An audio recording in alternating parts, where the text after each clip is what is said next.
투자는 계속돼야 합니다. 한 발짝 앞서 내일을 준비하는 마감 후 투자 코칭 진행의 김자림이고요. 오늘도 저희와 1시간 동안 오늘의 이슈 정리하고 내일장을 내다보는 시간까지 가져보겠습니다. 마감 후 투자 코칭은 이데일리 TV 유튜브와 네이버를 통해서도 만나보실 수 있습니다. 먼저 오늘장 시장의 흐름을 헤드라인을 통해서 살펴보시죠. 총 4가지 이슈가 준비되어 있는데요. 첫 번째로는 시장 마감 상황부터 살펴보겠습니다. 네, 글로벌 불확실성이 점점 커지고 있습니다. 바이든의 사퇴로 인해서 우리 증시 크게 출렁였는데요. 코스피는 1%, 코스닥은 2%대 내림세를 기록을 했습니다. 업종별로 살펴보시면 반도체, 자동차, 2차 전지, 모조리 약했고요. 그 내에서는 조선이나 금융주가 선방했습니다. 다음 소식 보겠습니다. 이렇게 바이든이 사퇴하면서 해리스 부통령을 지지하는 발언을 내놨습니다.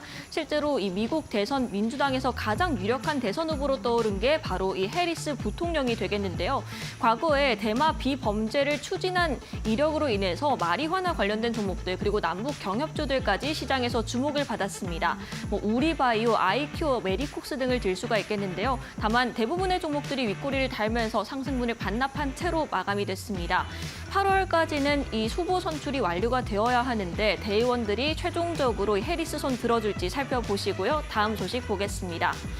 네, 오늘장에서도 트럼프 수혜주들 기세 그대로 이어갑니다. 오늘장에서는 가상화폐, 조선, 그리고 재건주들까지 좋았는데요. 재건주는 오늘 이슈가 하나 더 나와 있습니다. 한국이 이제 리비아 재건 시장을 정조준했다. 시장 참여폭을 확대하고 11월에는 비즈니스 포럼까지 열겠다는 소식이 나왔습니다. 오늘 오후에 나온 소식이고요. 이에 따라서 양국 간의 협력이 더 강화되고 민간 기업 현대건설이나 대우건설 등은 이미 참여를 선언을 했습니다. 마지막 소식 보겠습니다. 네, 이제 이번 주부터 본격적으로 2분기 실적 시즌이 돌입이 됩니다. 내일은 KB금융을 시작으로 이제는 목요일에 시장이 가장 주목하고 있는 SK하이닉스 그리고 현대차가 나와 있는 상황인데요. 거기에 금요일에는 기아, GS건설, LIG 넥스원 등이 예정되어 있습니다. 이렇게 굵직한 대기업들의 2분기 실적 발표가 이번 주에 예정되어 있는 만큼 이번 주에는 실적이 양호한 기업들을 중심으로 살펴보시면 좋을 것 같습니다. 이런 실적 모멘텀을 안고 우리 시장 분위기 반전에 성공할 수 있을지도 살펴보시고요. 4가지 이슈들 모두 저와 함께 살펴봤습니다. IT 대란, 바이든 사퇴, 그리고 실적 시즌까지 정말 여러 가지 이벤트들이 시장에 나와 있는 가운데 어떤 이슈에 주목을 해야 할지, 저희는 어떤 전략을 세워야 할지 마감 후 투자 코칭과 함께 살펴보시기 바라겠고요. 마감 후 투자 코칭 본격적으로 시작합니다.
네, 이제는 오늘의 이슈 한 가지를 더 집중적으로 탐구해보는 시간입니다. 서동구 소장님과 함께합니다. 안녕하세요. 네, 안녕하세요.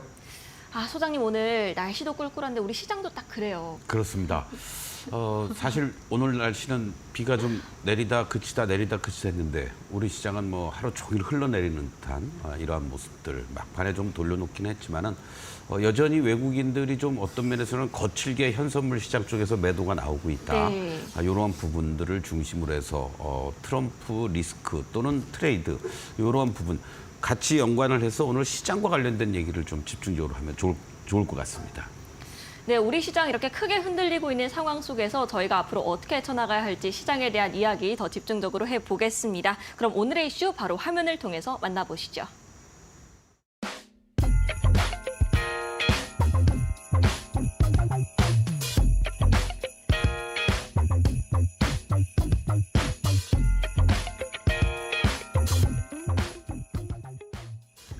네, 오늘은 인물로 보는 시장입니다. 오늘의 인물은 트럼프인데요. 사실 트럼프라고는 하지만 사진상으로는 3명이 떠 있더라고요. 오늘 관련해서 할 이야기가 많을 것 같아요. 그렇습니다. 어떤 면에서는 이제 민주당이 무난하게 지는 거를 포기했다. 결국은 뭔가 해보겠다는 거 아니겠습니까? 네, 맞습니다. 뭐 바이든 대통령이 이제 대통령직에만 전념을 하고 후보로서 사퇴를 하면서 바로 해리스 부통령에게 이제 지명을 하는데 뭐 전당대회와 관련된 부분들은 다음 달 19일부터 이제 민주당 전당대회가 열리면서 최종적으로 후보가 선정이 될 테니까 뭐 대세는 뭐 부통령으로 이제 가고는 있습니다만은 어떠한 또 변수들이 있을지. 그리고 또 트럼프 입장에서는 오히려 해리스 나오면 난 더 좋다. 네. 뭐 이런 얘기를 하는데 지금 뭐 미국의 정치권을 보면은 너무나도 대비가 된다라는 거죠. 흑백의 대결부터 시작해서 성별 대결 그리고 또 어떤 이주민이라는 부분들 또 전형적인 백인이라는 부분들 또 정책적인 측면에서도 어차피 네. 민주당의 정책을 계승할 가능성이 높긴 하겠지만은 뭐 벌써부터 지금 바이든 정부의 바이노믹스가 더 강화될 수 있다. 뭐 이런 얘기까지 이제 해리스 부통령은 하고 있는 거고요. 또 막 들어오다가 보니까 사퇴하자마자 그동안 후원금이 들어오지 않았던 것이 한 뭐 500억 불 이상 일순간에 입금이 됐다. 네. 뭐 이런 얘기도 나오고 있고 이후에 어쨌든 상당히 불확실성이 계속해서 제기될 수밖에 없는 미국의 대선. 올해 연초부터 해서 우리나라도 뭐 총선을 했습니다마는 20억 인구가 선거에 나선다라고 했는데 이 마지막 그 미국 대선이 이런 식으로까지 진행이 될 줄은 뭐 누가 알았겠습니까? 맞습니다.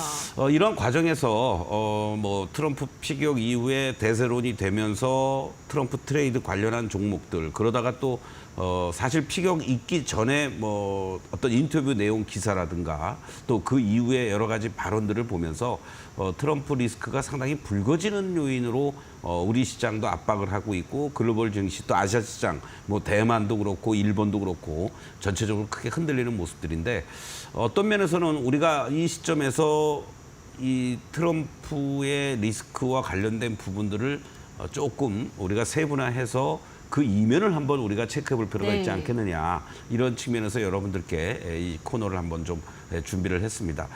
크게 한 5가지 정도를 우리가 좀 최근에 트럼프가 발언한 내용이라든가 또는 어떤 정책적인 부분들에 있어서의 얘기들을 가지고 얘기를 좀 나누고 싶은데요.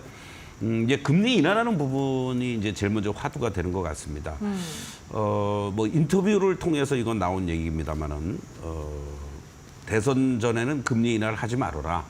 내가 파월 의장의 임기는 내가 보장해 주겠다. 네. 근데 참 둘이 앙숙인 것 같아요.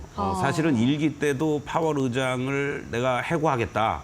뭐 이런 얘기까지 하면서 둘이 아주 크게 충돌을 네. 했었단 말이죠. 근데 결국은 임기가 뭐 중도에 그만두지 못하게 되는 그런 상황 속에서 파월 의장이 결국은 민주당 바이든 정부가 들어서면서도 지금까지도 연준 의장을 하고 있는 거 아니겠습니까?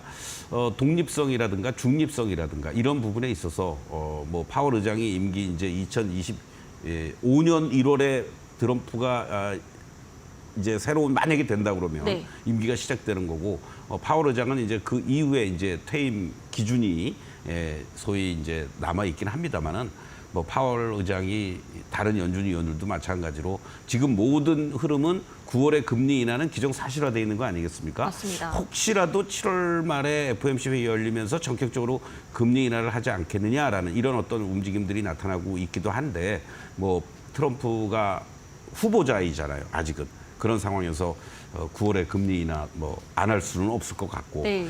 또 지금 현재 사실은 일부에서는 9월에 금리 인하를 하는 것도 늦는 거 아니냐.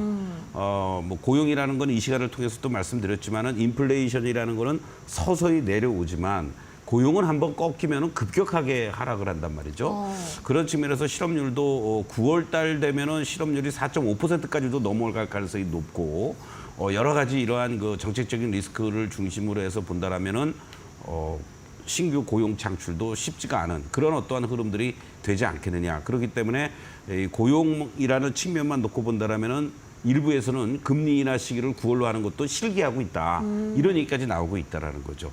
바로 이러한 부분들도 우리가 체크해볼 필요가 있겠고 관세라는 부분도 마찬가지입니다. 뭐 보편적 관세를 가동을 하겠다. 뭐 이런 얘기하면서 특히 중국은 예외로 두고 뭐 60%가 아니라 뭐 전기차를 중심으로 해서는 100%, 200% 관세를 부과하겠다. 네. 뭐 제조업들 다 미국에 들어와서 외국 기업들도 들어와서 공장 짓고 생산해라. 뭐 이런 얘기. 또 뭐 일본도 그렇고 우리도 그렇고 뭐 대만 등을 중심으로 해서도 상당히 그 미국에 뭘 파는 나라들은 기본적으로 10% 이상의 관세는 다 부과하겠다. 네. 뭐 이런 얘기들도 나오고 있는데 이러한 부분들도 어떤 면에서는 자국의 인플레이션을 촉발할 우려도 있다라는 거. 뭐 물론 뭐 그러면서 법인세 인하를 한다든가 뭐 소득세 감면을 하면서 그런 부분만큼의 어떤 상품을 구매할 수 있는 구매력을 높여주겠다. 뭐 이런 얘기를 하고 있습니다만은 이러한 부분도 어떤 면에서는 부메랑이 돼서 돌아올 수 있다라는 거죠. 사실은 지난 1기 때도 뭐 대중국 관세를 제일 먼저 강력하게 주장하고 했습니다만은 일정하게 하고 나서는 또 서로가 왔다 갔다 정상회담도 하고 그리고 또 미국의 뭐 상무장관이라든가 이런 사람들이 왔다 갔다 하면서 뭐 미세하게 또 조절도 하고 이랬던 부분도 많이 있었다라는 거죠. 네. 그런 측면으로 볼 수 있겠고 지금 시장에서는 현재 시점에서 환율이라는 부분이 결국은 뭐 달러화라든가 이러한 부분은 지금 뭐 백사 내외에서 안정을 보여주고 있지만 결국 엔화를 건드리고 있는 게 아니냐. 네. 사실은 트럼프 1기 때도 엔화 같은 경우 110엔대 내외에서 움직이고 있었습니다. 트럼프 입장에서는 뭐 다 들여다보고 있겠습니다만 지난번 외신을 통해서도 엔화가 이렇게 150, 160엔까지 가는 건 말이 안 되지 않아? 이런 얘기도 했단 말이죠. 네. 또 우리 그러다 보니까 자연스럽게 우리 원달러 환율도 지금 뭐 1,400원 내외를 왔다 갔다 하는 이런 어떠한 움직임 속에서 1,300원대 후반대에 놓여져 있는데 이 대표적인 이제 미국 입장에서는 수입국이 되겠죠. 일본과 우리나라의 환율이 이런 식으로 약세 흐름을 보여주고 있다라는 거가 상당히 부담스럽고 트럼프의 표현에 의하면은 짜증나는 일이다. 네. 이런 부분들이 이제 좀 우리 환율 시장에서 좀 부담스럽게 작용이 되고 특히 엔화가 그러한 흐름을 보이는 게 아니냐 이렇게도 볼 수 있습니다. 왜 이 엔화가 중요하냐면 우리가 외국인들의 매수세가 들어온다든가 매도세가 나온다든가 하는 이러한 부분들은 뭐 달러화만 가지고 들어오는 외국계들이 있는 반면에 엔화를 가지고도 하는 헤지 펀드들도 많거든 말이죠. 그런 측면에서 제로 금리 또 마이너스 금리 때 차입해서 얼마든지 고공행지를 하고 있는 엔화의 입장에서는 충분히 이런 위험 자산에 투자할 수 있는 여건이 조성이 됐는데 이 엔화가 갑자기 160엔대에서 150엔 그 이하로 내려간다. 네. 그렇다면 얘네들은 환 리스크에 고스란히 했지도 못하면서 네. 당할 수 있는 그러한 모습인데 잠깐 엔달러 환율 차트를 여러분들 보시도록 하겠습니다. 사실은 이제 11일 날이었죠. 지난 7월 11일 날 우리 시장에서는 이제 CPI가 밤에가 발표가 됐고 엔화야 24시간 가동이 되는 이런 흐름들 속에서 급격하게 161엔에서 시장이 밀리면서 157엔까지 밀렸고요. 그리고 그 다음 날도 또 159엔까지 올라오는 듯했던 모습이었지만은 157엔이 됐습니다. 그러면서 이제 바로 트럼프 피격 소식이라든가 이런 것들이 나오고 트럼프의 발언들이 전해지면서 지난주였죠. 지난주 17일 날 순간적으로 이렇게 156엔까지 밀렸고 바로 그리고 지난주 목요일 날은 155엔까지도 저점으로 내려오는 이러한 모습이 연출됐습니다. 이 짧은 순간에 엔화가 보통 0.12, 23% 내외 이렇게 움직여주는 엔화가 161엔에서 155엔까지 이렇게 급락을 했다라는 것은 네. 이거는 이걸 가지고 움직였던 외환시장 쪽에서 세력들이든 또는 이걸 가지고 뭐 우리 시장이든 다른 나라 뭐 여러 가지 상품에 투자했던 그러한 헤지 펀드성 자금들이 이거 놀래서 빠져나온 거거든요. 네. 그러한 자금의 수요들이 우리 시장에서도 지금 전개되고 있는 게 아니냐. 이런 것도 우리가 한번 좀 체크를 해볼 수가 있겠고요. 결국은 이런 엔캐리 트레이드 자금의 이탈에 따른 단기적인 수급 악화가 지난주 부터 본격화됐다라고도 볼 수가 있습니다. 이것이 이제 어떻게 보면은 트럼프 발언에 따른 부메랑 효과가 이렇게 나타나고 있는 거 아니냐 이렇게 우리가 한번 해석을 해볼 수가 있겠고요. 네. 또 하나는 이제 지정학적 리스크라는 측면에서 방위비 분담과 관련돼서 대만을 먼저 거론하긴 했지만 우리도 결국은 뭐 방위비 분담과 관련된 부분들이 나타날 가능성도 높은 거고 또 더 많은 것을 요구할 수도 있고 그런 와중에 시기는 뭐 아마 일기 때 정상회담하는 과정 속에서 뒷얘기로 나온 얘기겠지만은 네. 뭐 김정은한테 너무 긴장하지 말고 우리 야구 구경이나 하자 뭐 이런 식으로 얘기를 했다라는 걸 보면은 어떤 면에서는 뭐 남북 관계와 관련돼서도 트럼프식의 해법이 만약에 나온다라고 했을 때는 단기적으로는 또 남북 간의 어떠한 긴장도 완화가 될 수 있는 그런 계기도 되지 않겠느냐. 네. 이런 것도 우리가 한번 또 생각을 해볼 수가 있겠고요. 그만큼 우리가 분담 금액이 만약에 증액이 되고 뭐 주한미군 철수라는 부분들은 이제 관련 뭐 참모들이라든가 이런 측면에서 지난 일기 때도 뭐 극구 만류를 했기 때문에 뭐 쉽게 이루어질 수 있는 부분들은 아니지만 어차피 방위비 분담과 관련된 부분은 증액이 될 수밖에 없다라는 거. 물론 뭐 이것이 다 새로운 정부가 들어섰을 때 일어난 일이지만은 시장 자체는 이런 것 자체도 불확실성을 가지고 접근을 하고 있다. 이렇게 우리가 해석을 할 수 있을 것 같습니다. 또 하나 이제 가장 중요한 것이 IRA 법안이라든가 칩스법이 보조 철폐가 된다든가 또는 뭐 전기차 의무화와 관련된 이러한 부분들도 폐기하겠다라는 이러한 부분들이 결과적으로는 어떤 면에서는 지금 뭐 GM도 그렇고 포드도 그렇고 네. 공장 건설이라든가 어떤 생산 설비 증설과 관련된 부분도 일단은 딜레이를 시키고 있지 않습니까? 맞습니다. 이런 부분도 트럼프 입장에서는 그 공장이 설립돼 있고 또는 증설하려는 이런 곳들이 공화당 지지자들의 어떠한 그 텃밭이란 말이죠. 그런 측면에서 봤을 때는 일자리 창출이라는 부분과 관련돼서 모순되는 이러한 부분들이 나타나고 있기 때문에 상당히 맨 처음에는 사실은 뭐 IRA 법안 내가 서명을 해서라도 집권하기 전에라도 무조건 다 폐기하겠다 이런 식으로 갔다가 큰 흐름에서 보면은 쿨다운이 되고 있는 건 사실이죠. 네. 그러나 이러한 부분들이 아직 명쾌하게 제기되지 못하고 있기 때문에 이러한 요인들이 아무리 뭐 트럼프 수혜주의 움직임들이 좀 있다고 할지언정 큰 그림에서는 리스크로 부각이 되고 있는 거고 그러한 요인들이 시장의 수급적인 측면에서 외국인들의 매도세를 촉발시키고 있는 거고 이러한 부분들이 전반적으로 시장의 어떤 심리를 위축시키게 만들고 있는 요인인데 말씀드렸듯이 조금만 뒤를 돌아보고 우리가 한번 냉정하게 생각해 보면 이 모든 것들이 아무리 뭐 트럼프 대통령이 만약에 재집권을 한다고 하더라도 마음대로 조자룡 정말 헝칼 휘둘르듯이 할 수 있는 부분들은 제한적이다. 네. 이러한 부분도 우리가 한 번은 생각해 볼 만한 시점 아니겠느냐. 이렇게 강조를 좀 드리겠습니다. 네, 금리 인하 지연 우려부터 자국 우선주의 기조 등 여러 요인들이 트럼프 리스크의 부담으로 작용을 하고 있는 것 같습니다. 다만 지수 자체는 이로 인해서 크게 밀리는데도 불구하고 또 일부 섹터들로는 좀 단기적인 수급들이 쏠리고 있는데 한번 살펴보실 수 있을까요? 네, 일단은 뭐 기본적으로 아무래도 대형 우량주 중심으로 외국인들의 어떤 매도 공세들이 펼쳐지다 보니까 네.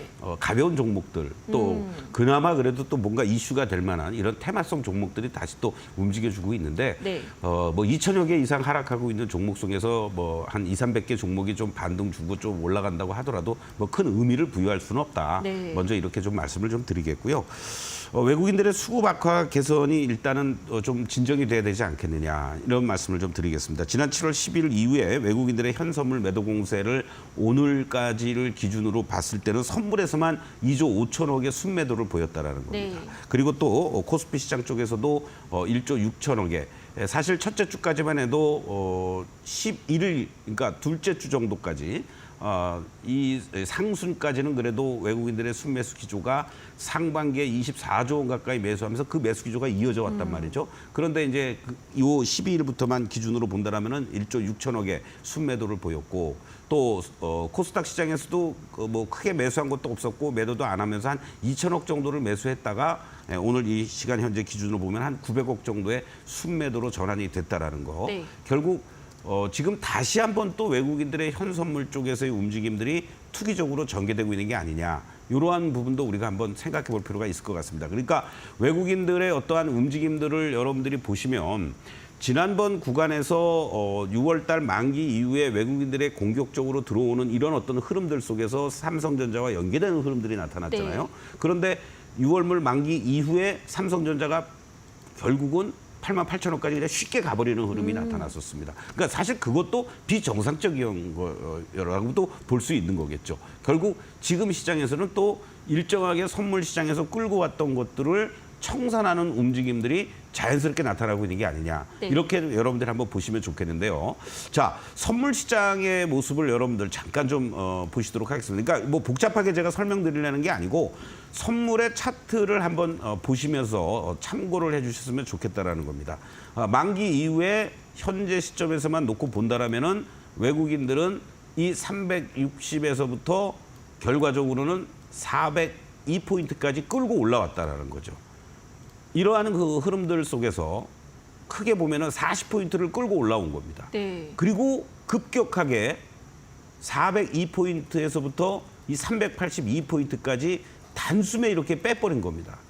그러면은 이렇게 저점에서부터 고점까지 올라왔을 때 조정의 폭 50% 정도를 우리가 감안해서 보면은 40포인트 올라왔으니까 20포인트 빼면 되는 거 아니겠습니까? 네, 맞습니다. 그러면 380이라는 얘기죠. 오늘 절묘하게도요. 이러한 흐름들을 보여주면서 흔들흔들하는 모습들을 보였지만 결과적으로는 오늘 380을 저점으로 382포인트로 끝냈단 말이죠. 그러면은 이 지수의 폭을 감안했을 때 지수 20포인트 정도의 이러한 변동성은 뭐 200포인트가 좀 안 되는 5, 60포인트 정도의 흐름이라고 여러분들 보시면 되는데요. 그 과정 속에서의 우리 시장도 2,750을 저점으로 조금이라도 돌려놓으면서 마감이 돼주는 이러한 모습들이 나타났다는 걸 감안하면 결과적으로는 외국인들이 트럼프 리스크라는 어떠한 요인들이 작용이 되면서 일시적으로 청산하는 물량들이 나왔고 그동안 360에서부터 400까지 끌어올리면서 많이 매수했을 거 네, 아닙니까? 맞습니다. 그러니까 적절하게 또 매수했던 물량들을 전매도도 하는 또 일부는 뭐 신규 매도도 나오겠죠. 그러한 부분을 우리가 좀 참고해 볼 필요가 있겠다라고 말씀을 좀 드릴 수 있겠고 조금 아까도 말씀드렸던 엔캐리 이런 청산 부분 이러한 부분은 엔화가 여기서 급격하게 또 155엔도 깨고 내려가는 그런 네. 흐름이 되면 오히려 거꾸로 안 된다라는 거죠. 그러니까 결과적으로는 뭐 155엔을 저점으로 하면서 뭐 150 한 7, 8회를 왔다 갔다 해준다면 네. 외국인들이 급격하게 엔캐리 청산할 수 있는 그런 시간이 좀 벌어지는 거 아니겠습니까? 맞습니다. 그렇기 때문에 오히려 우리 시장에서는 조금 진정이 될 수 있는 요인이 된다라고 보시면 되겠고 결국 다음 달 19일부터 22일까지인가요? 21일까지 후보 확정 여부라든가 이런 불확실성은 여전히 있을 수밖에 없다. 네. 그 부분은 우리가 감안을 하면서 결국은 뭐 트럼프 트레이드에 관련된 섹터라든가 또는 뭐 트럼프 리스크와 관련된 얘기라든가 이런 부분에 너무 그렇게 뭐 집중할 수 있는 그런 여건은 아니다. 트레이딩 관점으로 그냥 적절하게 조절하면 좋지 않겠느냐 이런 말씀을 좀 드리겠고 1차적으로는 지금 현재 시점에서 단기간에 이제 급등락이 반복되는 섹터들이 있죠. 뭐 원전을 비롯해서도 그렇고 방산 쪽이라든가 가상자산, 우크라 재건 이런 쪽들의 어떤 움직임들은 지금 현재 시점에서 가볍게 돌아가고 있으니까 얘네들도 마찬가지예요. 만약에 여기에서 외국인들이 다시 또 대형주 쪽이라든가 뭐 지수 관련한 섹터, 뭐 자동차, 반도체 이런 쪽으로 만약에 순간적으로 또 들어온다라면 네. 이쪽들은 또 꺾일 수밖에 없단 말이죠. 그러니까 항상 그러한 부분은 여러분들이 염두에 두시면서 대응을 해나가는 것이 필요하지 않겠느냐 이렇게 말씀을 좀 드릴 수 있겠고 그 관련한 뭐 대표적인 종목들은 현재 시점에서 원전 쪽에서는 한전기술, 한전산업 그리고 두산에너빌리티 또 현대로템, LIG 넥스원 그리고 또 굳이 재건 쪽과 관련돼서는 뭐 PM 쪽에서 글로벌 경쟁력을 가지고 있는 한미글로벌 이런 정도를 여러분들이 조금은 더 관심을 갖고 접근하시면 큰 무리 없지 않을까 이런 말씀을 드리겠습니다. 네, 글로벌 불확실성으로 인해서 이 수혜 테마 내에서도 신중한 접근이 필요하다 이렇게 정리를 해보겠습니다. 그런데 반대로 트럼프로 인해서 가장 크게 흔들리는 테마 중 하나가 바로 반도체가 아닐까 싶은데요. 실제로 최근 일주일간 외국인에서 지속적인 매도 물량이 나오고 있고 반대로 또 기관은 삼성전자를 가장 많이 사들이 있다고 하는데 그 방향성 어떻게 체크해 볼 수 있을까요? 삼성전자와 관련돼서도 그렇고 뭐 하이닉스도 그렇고요. 네. 서로 이제 좀 엇갈리는 행보들을 보이는데 뭐 최근 들어서는 다시 또 외국인 기관들 동시 또 순매도도 보이고 있습니다. 네. 기관들의 매수를 우리가 어떤 면에서는 좀 신뢰할 수는 없다 이렇게 말씀드리고 한 가지 체크할 거는 결과적으로는 외국인들의 어떤 매수 기조 뭐 최근 들어서 이제 지난 주말부터 나왔던 얘기가 HBM3E와 관련돼서 콜 테스트 통과를 했다. 이번 실적 발표하면서 공식적으로 이제 발표만 남았다. 뭐 이런 얘기들도 지금 삼성전자가 계속 제기가 되고 있는데요. 잠깐 요 화면을 한번 여러분들 보시도록 하겠습니다. 네. 지금 이 그림을 보시면 외국인들이 이 삼성전자를 최근 들어서 어떠한 행보들을 보였는지 한번 우리가 이게 이제 이 수량으로 1000주 단위니까 1000만, 10만, 100만 지난 7월 5일 날 1370만 주의 매수를 보였습니다. 790만 주 매수를 보이고요. 그러니까 매수할 때도 아주 거칠게 매수한다는 얘기죠. 그 전에도 매수를 합니다만은 보통 뭐 400만 주 뭐 이렇게 하다가 이런 하루에 1300만 주를 이렇게 매수하면서 300만 주라든가 이러한 흐름들. 근데 최근 매도하는 이것들을 보시면 어떻습니까, 여러분들? 290만 주가 지난 금요일 날이 제일 많았어요. 이 얘기는 무슨 얘기입니까?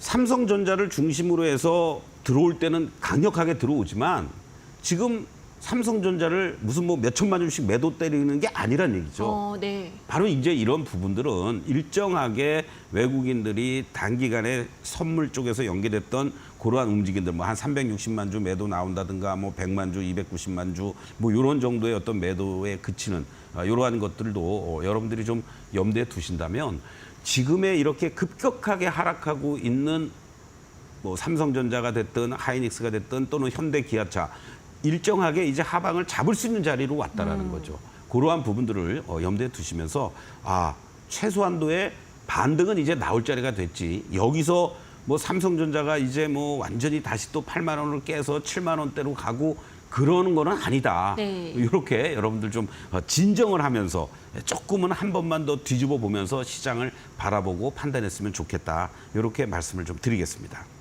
네, 삼성전자를 필두로 반도체 잘 참고하셔서 대응하시고요. 이렇게 오늘장 이슈 정리하겠습니다. 잠시 뒤에 많은 분들이 기다리시는 서동구 소장님의 매직기법 강의가 준비되어 있습니다. 많은 시청 부탁드리겠고요. 이어서 내일장 체크포인트 바로 알아보겠습니다. 소장님, 내일장은 어떻게 대비하면 좋을까요? 네, 아까 뭐 말씀드린 걸 정리하는 거라고도 볼 수 있는데 네. 현재는 외국인들의 선물 매도 공세가 진정이 되느냐, 그리고 선물과 현물에 연동되는 이런 어떤 롱숏 플레이가 지금 전개가 되고 있는데 오늘 280을 저점으로 선물 지수 포인트입니다. 이러한 부분들이 이제 대반등 주었다라는 것을 염두에 두신다면 제가 오타가 나왔네요. 380과 378인데 제가 278로 잘못 원고를 보냈습니다. 그래서 네. 여러분들 깜짝 놀라시겠네. 280포인트 가면은 뭐 지수가 그렇죠. 어떻게 되는 겁니까? 그러니까 그거는 좀 수정을 좀 해주셨으면 네. 감사하겠습니다. 그래서 오늘 380을 중심으로 해서 어느 정도 하방을 잡을 가능성이 있지 않을까 이런 말씀을 좀 드리면서 그렇게 되면은 자연스럽게 코스피 시장 기준으로는 2,750 그리고 코스닥은 결국 810포인트 내외에서의 하방을 보여주면서 반등 시도를 다시 할 수 있는 그런 여건이 충분히 된다. 결국 아직은 뭐 최소한도 뭐 길게 보면 11월 5일까지지만은 좀 짧게 보면은 민주당 전당대회에서 후보자가 선정이 되고 각 여론조사들의 결과 이런 거에 따라서 좀 변동성은 여전히 이어질 가능성이 높으니까 일정하게 비중 조절을 좀 잘 하시면서 오히려 단기간에 낙폭이 컸던 대표적인 수출 관련주들 반도체, 자동차 또 이 화장품 관련한 이러한 종목들의 움직임들은 여전히 변함이 없다. 또 뭐 조선 업종들이 지금 현재 틈새 속에서 나름대로 좋은 흐름들이 연출되고 있죠. 뭐 방산이라든가 뭐 원전 관련주들도 마찬가지고요. 그리고 또 금리 인하와 관련돼서도 여러 논란들이 있긴 합니다만은 결국은 뭐 건설 쪽을 중심으로 건설에 이제 일부 뭐 재건 관련주들도 많이 포함이 되겠죠. 그리고 또 제약 바이오 쪽들 관심 있게 보시면서 단기 낙폭과대했던 것들 중심으로의 추세를 갖고 올라가기보다는 일정한 기술적 리바운딩을 이용해서 스윙 플레이하는 이런 개념도 필요한 구간이다라고 다시 한번 강조를 드리겠습니다. 네, 공략 방법까지 제시를 해주시면서 내일장 체크포인트 정리해 보겠습니다. 이분은 서동구 소장님의 실전투자 매직기법 강의부터 시간의 특징주, 내일장 공략주 시간까지 준비되어 있습니다. 매직기법 강의 지금 바로 출발하겠습니다.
네, 투자자, 시청자 여러분들, 새로운 한 주가 시작이 되고 7월에 이제 마지막 주간들이 다가오고 있습니다. 상당히 이 시장이 여러 가지 대내외적인 변수에 휘둘리는 이러한 모습들이 연출되고 있죠. 또 외국인들의 매도 공세가 기세 좋게 매수만 할 줄 알았더니 이렇게 또 거칠게 매도도 나옵니다. 결과적으로는 코스피 시장은요, 7월 달에 고점 대비한다면 오늘 저점 기준으로 한 5% 정도 하락한 겁니다. 그리고 코스닥 시장은요, 6.7% 정도 하락한 거죠. 올라온 것도 없는데 더 빠진다라는 거. 그리고 또 빠질 때는요, 정말 매수세가 자취를 감출 정도로 급감을 하는 이러한 모습 때문에 우리가 더욱더 심리적으로 위축되는 게 아니냐. 이런 말씀을 드리겠습니다. 물론 지수가 뭐 5%, 6% 이상 이렇게 하락했다는 얘기는 종목별로는 최소한도 15%, 뭐 20% 이상 하락하고 있다라고도 볼 수 있는데 이번 구간에서 하락하는 과정을 여러분 또 보시면요. 바로 거래 대금들이 급감을 하면서 하락하고 있기 때문에 그러한 흐름들이 될 때는 조그만 계기가 돼서 모멘텀이 나온다면 급반등세도 또 연출될 수 있다는 거죠. 그러니까 최소한도 이번 주는 반등이 나올 수 있는 구간들이기 때문에 여러분들이 매도를 하더라도 지금 자리에서 어떤 패닉의 셀을 할 수 있는 그런 구간은 아니다라는 거 다시 한번 말씀을 드리면서 제가 여러분들하고 같이 지난 일요일 날에도 말씀을 드렸었죠. 시장의 어떠한 전체적인 그러한 포인트에 대해서도 말씀을 드렸고 반등이 나올 수 있는 구간들이다라는 말씀도 드렸습니다. 이번 주 수요일 날 역시 변함없이 여러분들과 함께 오전 8시 30분부터 10시까지 장중 실전 매매 방송을 제공해 드릴 테니까 여러분들 조금만 너무 당황하지 마시고 인내를 가지고 요 반등의 구간이 연출될 때 어떻게 또 하느냐가 대단히 중요합니다. 빠르면 내일과 모레 제가 장중 실전 매매 방송할 때 반등이 나올 수도 있는 그런 흐름들로 진행이 될 수 있으니까 여러분들 같이 또 우리 공부하는 시간 갖도록 하겠습니다. 자, 제가 요거를 그림이 네, 이제 빨간색으로 전환이 되나요? 네, 전환이 됐습니다. 자, 여러분들 가장 그 중요하게 우리가 이제 생각을 해야 될 건 뭐냐면요. 항상 시장이 이게 다 안 지워지는데요, 갑자기. 예. 예, 됐나요? 예. 네, 됐습니다. 순간적으로 제가 당황을 했습니다. 자, 지금 현재 구간이요. 코스피 시장도 그렇고 코스닥 시장도 그렇고 현재 구간에서 이렇게 빨간 다이아가 약해지면서 지금 다시 또 하락하는 이러한 과정으로 진행이 되고 있습니다. 그리고 전반적으로 어떠한 섹터나 종목들은 이 파란 다이아가 강해지는 게 나오고 있고요. 또는 이렇게 파란 다이아가 약해지는 종목들이나 섹터들도 나옵니다. 그러니까 결국은 우리가 단기적인 반등이 나올 때 어떻게 접근해야 되는지를 미리 이러한 16가지의 패턴을 가지고 여러분들이 준비를 하셔야 된다는 거예요. 예를 들어서 현재 구간에서 어떠한 종목이 이렇게 하락의 구간으로 다이아가 점점 커지는 모습이 나오고 반등이 나온다는 얘기는 뭐겠습니까? 이 단기 시그널이 먼저 돌았습니다는 얘기 아니겠어요? 빨간 시그널로. 그럼 빨간 시그널로 전환이 될 때 어떠한 구간이 되겠습니까? 분할 매도하는 구간이 된다는 거죠.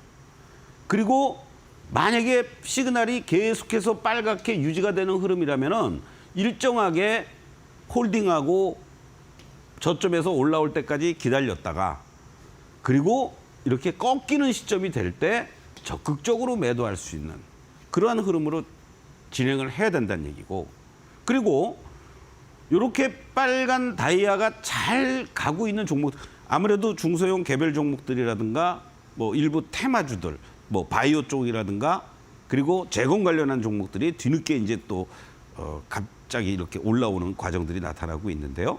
그런 것들은 이렇게 빨간 다이아가 잘 유지되면서 이격이 벌어져 있는 상태들이 많을 겁니다.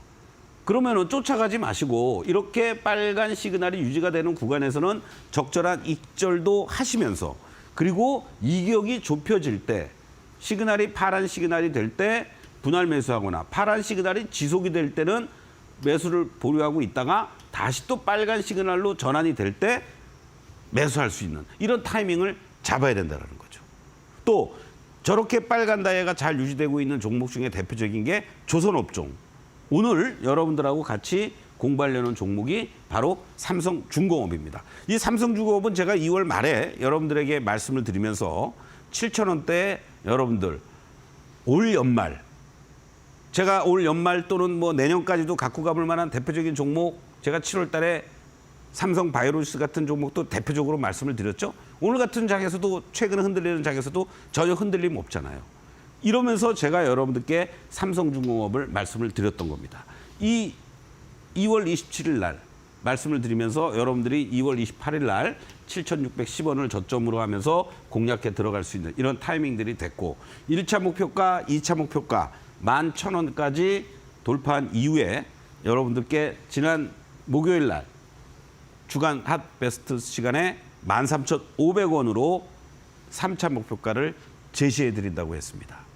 물론 장중 고점 기준으로 했을 때 49% 그리고 1차 목표가만 기준으로 했을 때 11,380원이었으니까 뭐 여러분들 그냥 내가 상승하는 과정에서의 하락으로도 전환되는 이런 어떤 파동을 그리면서 올라왔습니다. 그러나 저 종목 하나는 그냥 내가 계속 2차, 3차 목표까지 끌고 가겠다라고 한다라고 했을 때는 본격적인 실적 개선세가 이루어지고 있는 대표적인 업종이 조선업종 아니겠습니까? 지속적인 수주 소식들을 전해지고 있는 대표적인 업종이고 자 그러한 측면에서 삼성중공업의 위치들을 우리가 다시 한번 보면서 향후의 전망도 같이 한번 보도록 하겠는데요. 이러한 고점들이 형성이 된 시점이 바로 작년 7월 달이었습니다.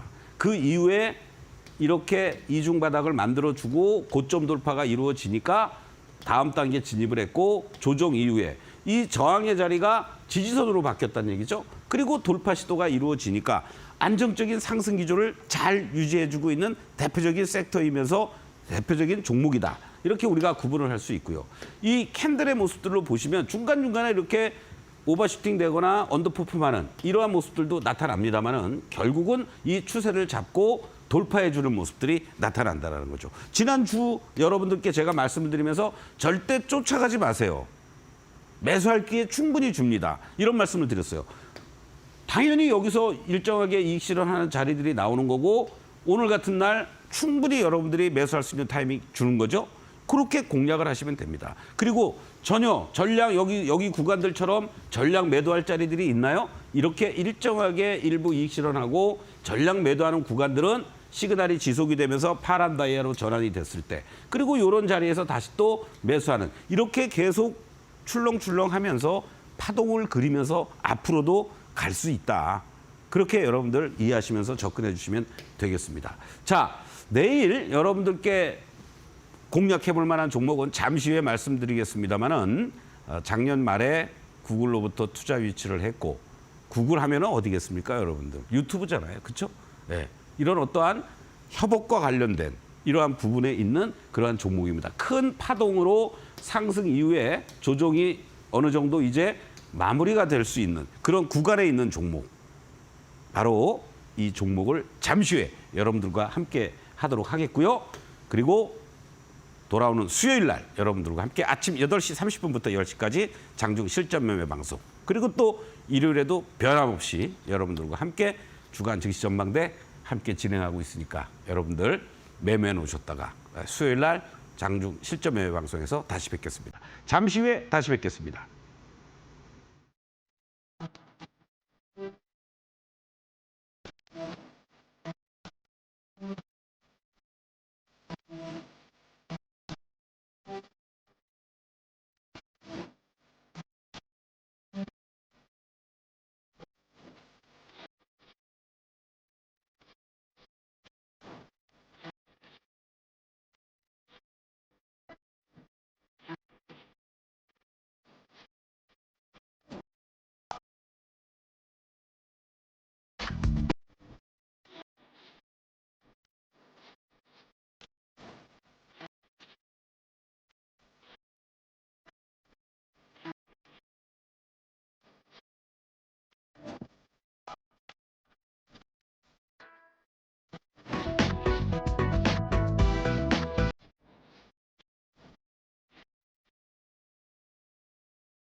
네, 저희가 제공해드리는 정보는 여러분들께 도움을 드리기 위한 단순 참고 자료일 뿐 상승과 하락은 보장하지 않는다는 점 먼저 안내드리겠습니다. 현재 시간의 거래가 시작된 지 30여 분이 지난 상황인데요. 어떤 특징주들이 이름을 올리고 있을지 등락률 순으로 확인을 해보겠습니다. 네, 3위 종목부터 바로 열어보겠습니다. 네, 3위 종목은 STS중공업이 이름을 올리고 있습니다. 조선주죠. 이 조선주는 트럼프의 대표적인 수혜주로도 꼽히는 게 대중 제재가 강화될 것이라는 이야기가 나오고 있고요. 거기에 신조선가도 꾸준히 오르고 있고 수주도 지속되는 상황 속에서 선박 가격까지 오르니까 이제 수익성까지 개선된다는 소식이 나와 있습니다. STX 오늘장에서는 8%대 강세를 보였었는데 현재 1% 추가적인 시세를 내주고 있습니다. 2위 종목도 바로 살펴보겠습니다. 네, 2위 종목은 라파스입니다. 패치형 비만 치료제 기대감이 나와 있는 종목이기도 하죠. 지난주에는 상한가에 진입을 하기도 했고요. 6개월 연속 올랐다가 최근 들어서 연이틀 쉬어가는 흐름이 나와주고 있는데 오늘 장에서는 10% 가까운 내림세를 기록을 했습니다. 다만 이 시간의 거래에서 3, 4% 정도 추가적으로 오르면서 낙폭을 어느 정도 만회해 나가는 모습입니다. 마지막 1위 종목도 함께 살펴보겠습니다. 네, 1위 종목은 하이스틸이 이름을 올리고 있습니다. 우크라이나 재건 내에서도 철강 테마가 부각을 받고 있는 상황인데요. 재건에 30조 원 규모의 철강제가 필요하다라는 전망이 나오면서 이제 트럼프의 입에서 우크라이나 종전에 대한 기대감이 나오고 철강주들이 부각을 받고 있습니다. 현재 하이스틸이 5% 강세로 가장 큰 폭으로 오르고 있고 시간의 거래에서 넥스틸, 휴스틸, 신스틸까지 각각 1%에서 3% 시세를 내주고 있습니다. 이렇게 세 가지 시간의 특징주 저와 함께 살펴봤는데요. 이어서 서동구 소장님과 함께 내일장 공략주 시간으로 돌아오겠습니다.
네, 바로 내일의 공략주 시간으로 넘어가겠습니다. 구글 투자 유치 협업 주목해보자가 바로 그 힌트였는데 구글하면 유튜브라고 하셨는데도 유튜브 하면 카페24잖아요. 아, 이거 어떻게 하셨어요? 아, 너무 쉽죠. 혹시 이 알바로 그걸 뭐라 그러죠? 부캐로. 아, 부캐로 네, 뭘 이제 댓글 알바가 하시는 뭐 거 아닙니까? 유튜브에서 네. 전자상거래 관련해서. 아, 네. 네, 바로 우리가 이제 과거에는 뭐 카페24 뭐야? 뭐 카페 회사가 상장을 했나 이런 이제 그렇죠. 우스갯소리도 네, 했었는데요. 맞습니다. 글로벌 전자 상거래다 이렇게 이해하시면 되겠죠. 뭐 쇼핑몰 광고 호스팅 솔루션을 제공해 주면서 입점하는 그러한 뭐라 그럴까요? 커스터머들에게 도움을 주는 그러한 기능을 수행하고 있다 이렇게 보시면 되는데 네. 상당히 의미 있는 게 이제 2023년 말에 말이죠. 구글에서 259억 정도를 유치를 했습니다. 그래서 구글이 3대 주주가 돼 있고요. 오. 네이버가 2대 주주입니다. 네. 이런 기술력과 경쟁력이 있기 때문에 이런 메이저들이 투자를 하는 거 아니겠습니까? 맞습니다. 거기에 이제 유튜브도 뭔가 새로운 기능을 탑재를 하면서 이쪽에서 이제 전자상거래 이런 쇼핑과 관련된 부분을 바로 카페24와 손잡고 협업한다라는 이러한 내용들 때문에 물론 주가도 많이 올라왔었죠. 문제는 이제 이러한 부분들이 실적으로 어떻게 구현이 되느냐가 이제 중요한 건데 올해 2분기 실적단도 상당히 긍정적으로 예상이 됩니다. 영업이익이 65억 정도로 전년 동기 대비했을 때 72% 이상 급증해 줄 것으로 보이면서 사상 최대의 분기 실적이 나올 것으로 이렇게 예상이 되는데요. 먼저 실적단을 좀 잠깐 좀 보시도록 하겠습니다. 사실은 뭐 다 전자상거래 업체들마다 뭐 여러 가지 얘기들이 많이 있긴 합니다만은 이런 솔루션 업체들도 적자가 지속이 되는 이러한 모습들이 2023년까지 지속이 됐습니다. 바로 뭐 영업이익도 그렇고 상당히 좋지 못했죠. 그러나 이제 2023년 작년에 이제 당기 순이익은 흑자로 전환이 됐고 반면에 이제 올해부터가 어떤 면에서는 이제 실적 턴어라운드의 원년 아니겠느냐 이렇게 볼 수 있습니다. 매출 단위 2,900억 정도 예상이 되면서 전체적으로 4.6% 이상 증가할 것으로 예상이 되고 영업이익 178억으로 흑자 전환 기대가 되고요. 당기순이익도 전년 대비했을 때 631%나 급증하는 145억. 그리고 내년에도 매출단 뭐 3천억 이상씩 꾸준하게 안정적으로 나오고요.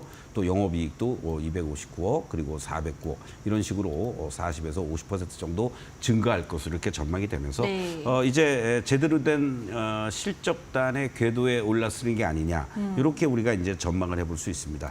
자, 주가의 위치들을 보시면은요, 바로 작년 그 기대감 속에서 크게 한번 이렇게 올라왔었습니다. 바로 이제 요 작년 11월부터 그림을 이렇게 보시면요, 이때죠. 그리고 나서 크게 올라오고 급격한 전체적인 시장 조정과 더불어서 올 4월까지 조정을 보였다가 다시 한번 또 이렇게 직전 고점 돌파하는 이러한 급등세가 연출이 됐습니다. 그 이후에 이제 이쪽들과 관련된 전체 시장의 수급이라든가 매도 공세 속에서 하락하는 이러한 모습들이 연출이 됐는데 지금 모습들을 보시면요. 바로 직전의 고점 그리고 또 저점권이 연출돼 있었던 이러한 24,000원을 중심으로 한 자리들이 상당히 하방을 잘 보여줄 걸로 이렇게 예상이 되고 있다는 거죠. 아직은 다이아가 뭐 빨간 다이아로 전환되지도 않았고 이제 조금 약해지기 시작했습니다. 그리고 시그널선도 아직은 파란 시그널에 놓여져 있습니다. 그렇기 때문에 지금 현재 이렇게 거래도 급감돼 있는 상태 속에서 본다라면 충분히 여러분들이 뭐 시초가 이하 자리를 중심으로 지금 레인지를 본다라면 27,000원 초반 자리 정도면은 충분히 매수할 수 있지 않을까 이런 말씀을 드리면서 1차 목표가는 32,000원을 먼저 제시해 드리겠고요. 그 이후에 돌파 여부를 보면서 2차, 3차 목표가 제시해 드리도록 하겠습니다. 네, 실적 기대감 나와 있는 카페24 목표가는 32,000원, 손절 라인은 24,000원입니다. 네, 이렇게 오늘 소장님과 여기서 마무리해 보도록 하겠습니다. 소장님 감사합니다. 네, 고맙습니다. 저희 마감후 투자 코칭은 여기서 마무리해 보도록 하겠습니다. 시청해 주신 여러분 고맙습니다.